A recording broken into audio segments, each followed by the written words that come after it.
Hello, hello, sweet honeybees. Welcome back to the Electric Honey Pot, where energy is the nectar of life. My name is Autumn, and I am so very grateful that you are here, giving me a chance, giving my channel a chance. Today is Christmas Eve, and this episode is inspired by Christmas, but it's probably not in the typical holiday spirit that you are used to within our capitalistic society.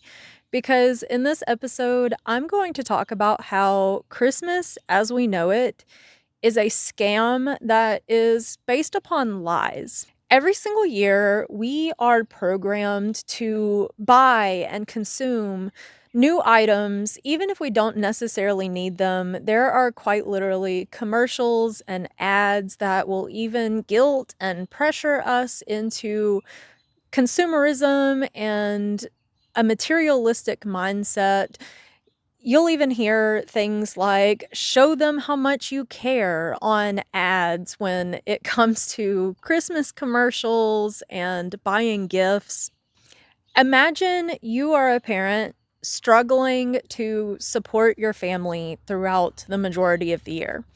For most people, I'm sure you don't even have to imagine this because it is the reality that you are living within. You have worked hard all year long to provide food, shelter, necessities for your family to make sure everybody is taken care of and can survive throughout the year. Now, when it comes to Christmas time, you're being pressured to spend, to buy, to prove your worth as a parent and your ability to provide as a parent through materialism and consumerism. It's just a scam to get extra money out of you before the year is over. You wouldn't spend this extra money on things that aren't necessities any other time of the year. What makes this time of year any different other than the capitalistic corporate programming that is forced upon society? Your own children are used against you through concepts such as Santa Claus.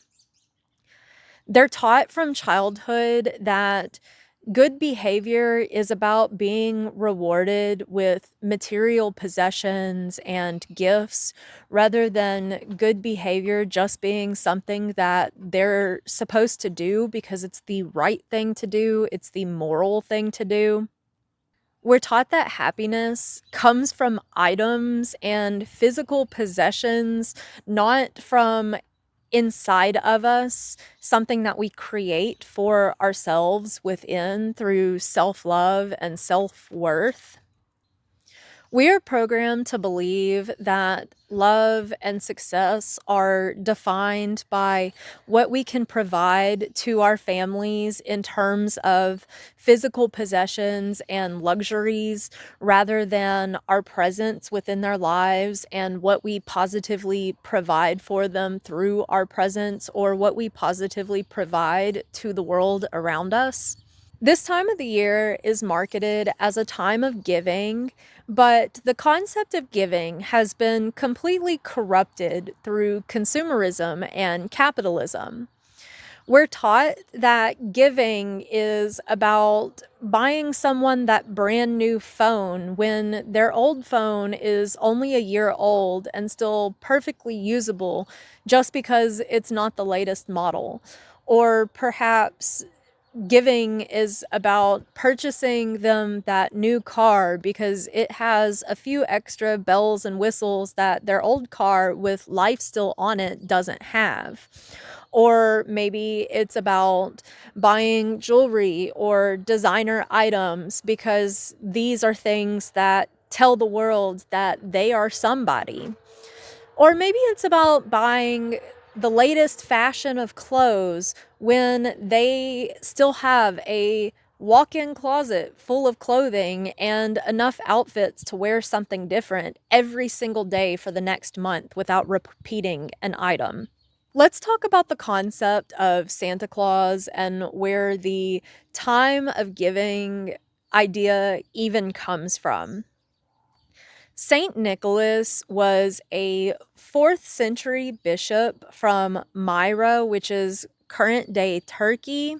He is famous for freeing 3 young girls from the confines of slavery by anonymously dropping off bags of gold to pay their dowries. He represents secret gift giving.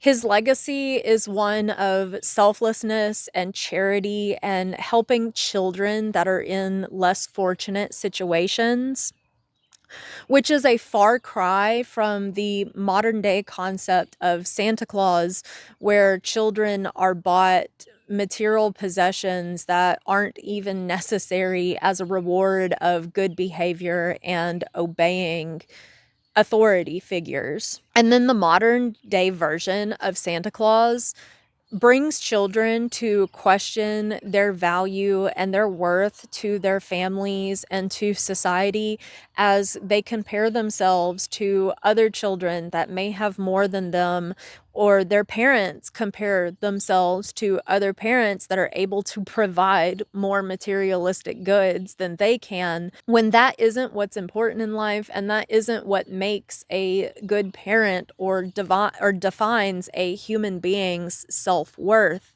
For Christians specifically, they claim that Jesus is the reason for the season, uh, contributing the holiday to the birth of Jesus Christ.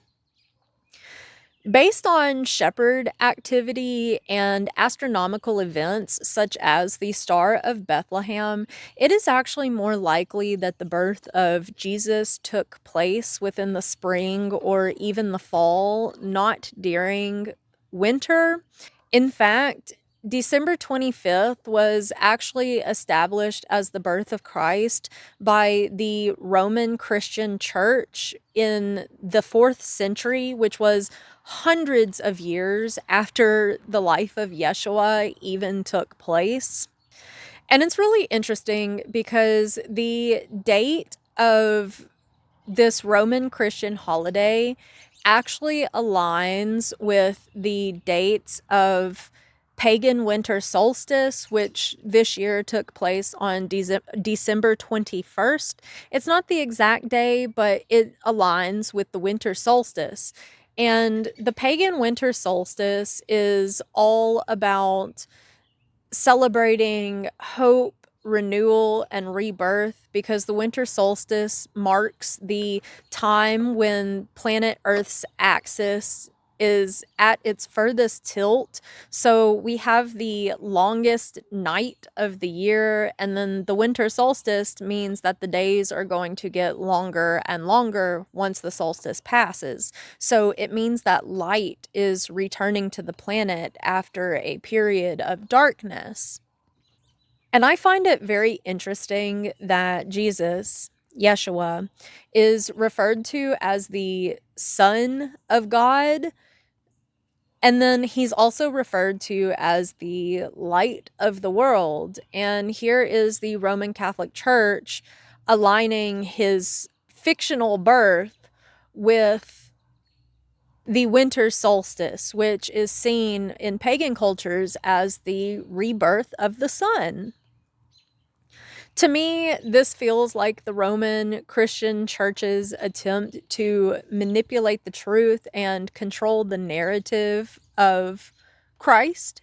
Perhaps the true meaning behind Christmas is not about the physical birth of a man and our idol worship of him the way that the Roman Christian Church has taught us that it is. In fact, Yeshua quite literally taught the people to question societal structures and laws, placing spiritual ethics over the roles of men that control society and tell us what is right and wrong and what is and is not of God.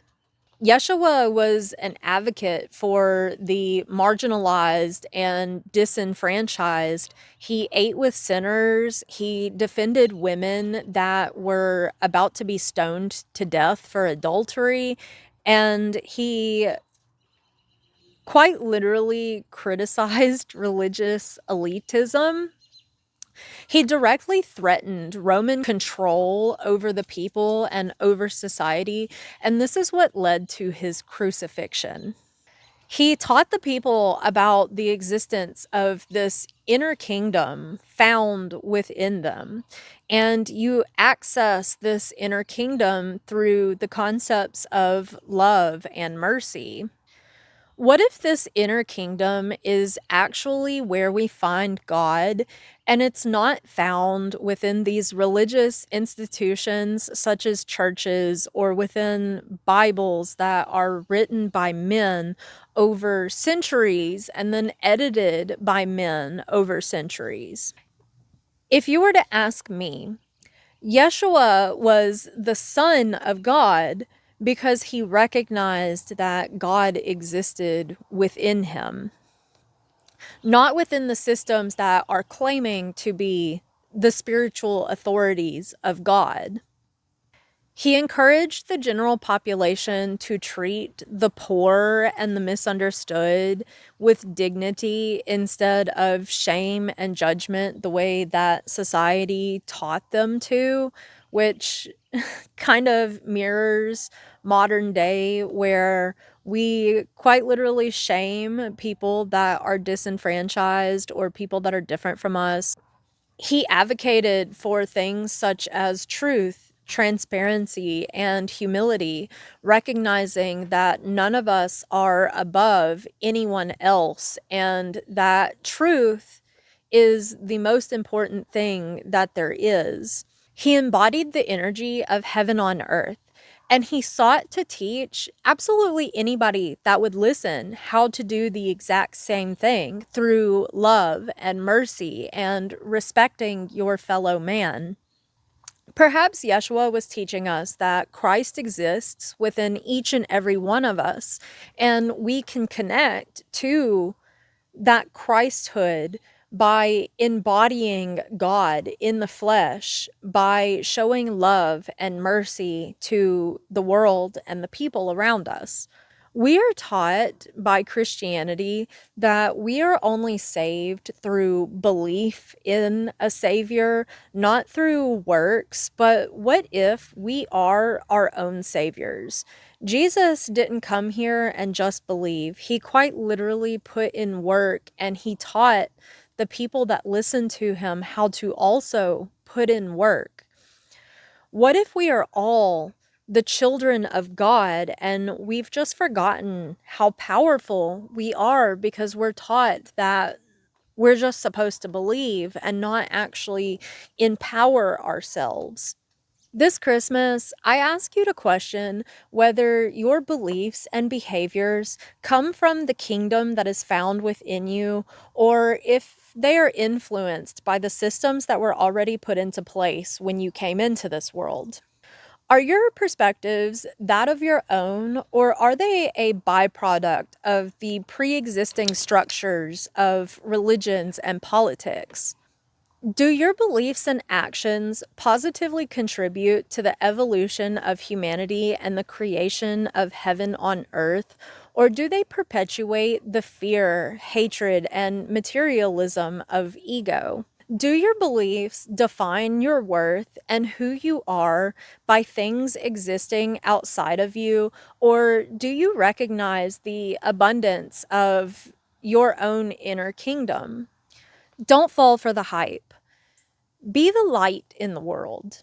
Put Christ back in Christmas by doing something good for someone rather than judging them for the position they're in that you perceive as being lower than you. The real gift is recognizing the divinity that exists within each and every one of us.